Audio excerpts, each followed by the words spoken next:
Well, welcome, welcome.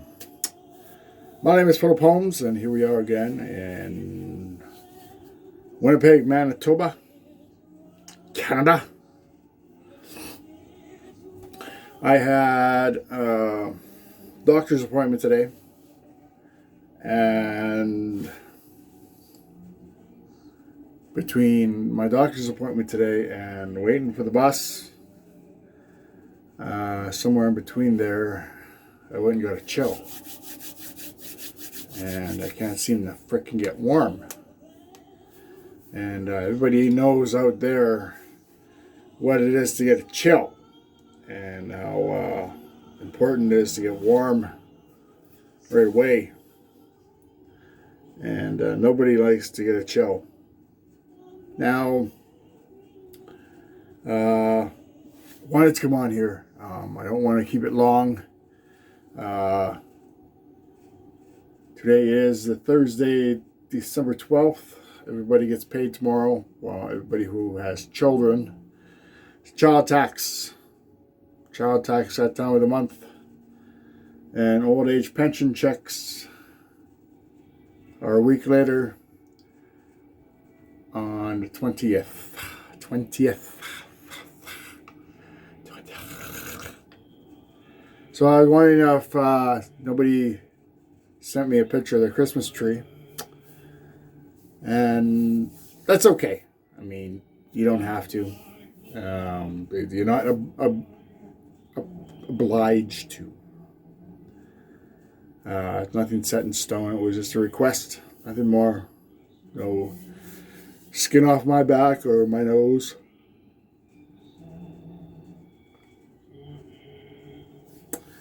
And how was your day?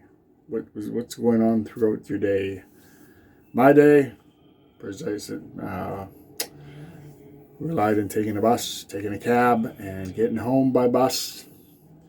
Had a doctor's appointment, and it sucks when you don't have a vehicle. I don't have a license, so I bus it. We eventually get there, and it's Winnipeg Transit for you. And what brings me around to our topic that I wanted to talk about, and Winnipeg Transit and their racist transit drivers that they have, and the nice close-knit relationship that the Winnipeg Transit has with the Winnipeg City Police when it comes to racism.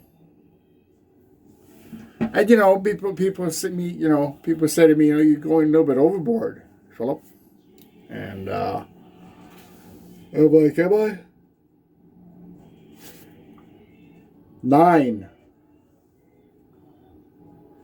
9 of her brothers have already been slaughtered at the hands of the Winnipeg police. In 1 year, 2019, 9.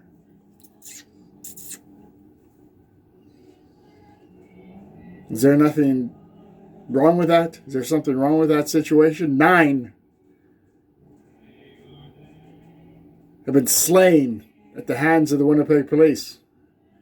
The Winnipeg Transit puts up racist Facebook pages against the Indigenous people of Winnipeg.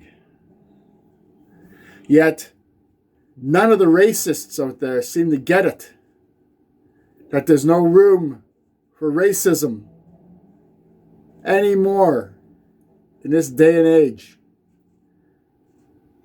There is no room for that type of behavior. Your days as a racist are numbered.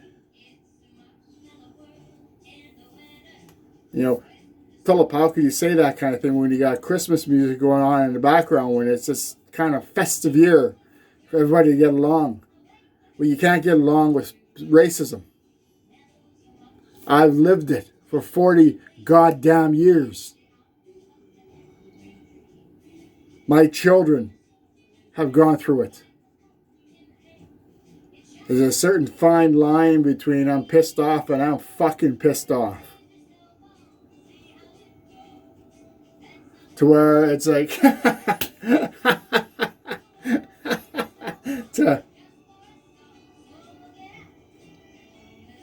it ain't funny no more. And I'm not laughing and I ain't smirking.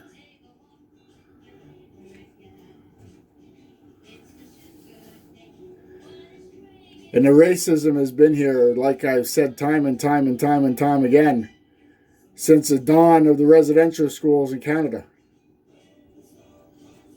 Systemic racism, radical hate. And when you're dealing with radical hate is very dangerous. Because it spreads like a wildfire.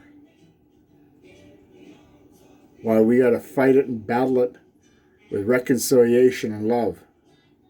Because I'm a firm believer in that, big time. Big time. Anyways, I wanted to come on, I wanted to share my little rant. It's always about racism. And I went to Safeway last night on Mountain and McGregor. Mountain and McGregor Safeway. Had a bottle, say this is a bottle of ketchup. My mom, God bless her soul, was already in the checkout, checking her items out. I wanted to get a bottle of ketchup. The lady that was taking my mom's order came right up to me. Right up to me. Ketchup? Ketchup. What do you mean ketchup? You have ketchup, now you don't. I said, are you accusing me of stealing your ketchup? I said, let you in on something. I've been coming to Safeway, to this establishment on Mountain and McGregor for 20 years. Since 1999. And when you come into Safeway and any grocery store anywhere, you grab a cart. And when you grab a cart, that usually means you're going to shop. Shoplifters come in, they don't grab a cart. You got to think like a criminal. I've been down both avenues. And by golly, I'm not impressed and I'm not bragging or complaining that I was down that back alley in that street by being a criminal. I chose not to be. But there is a fine line when it comes to being Indigenous and a part of a minority that's sick and tired of racism. And sure, you can say, oh, Philip, you know, it's important not to paint everybody with the same paintbrush. Well, that paintbrush reeks of racism.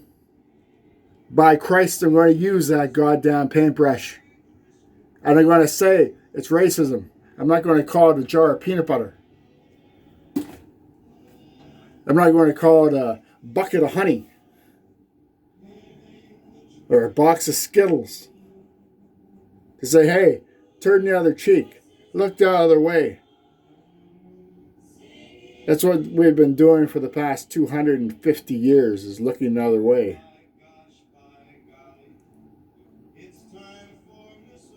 And like I said about the racists, you know who you are. If you had any scope of the imagination, which I doubt you do, goes along with that tiny brain up in that head of yours, that there are more Métis people per capita in Winnipeg than Indigenous people. Need I say more? I've been gabbing on and on for 9.5 minutes, so I do apologize. It says after all the festive year, right?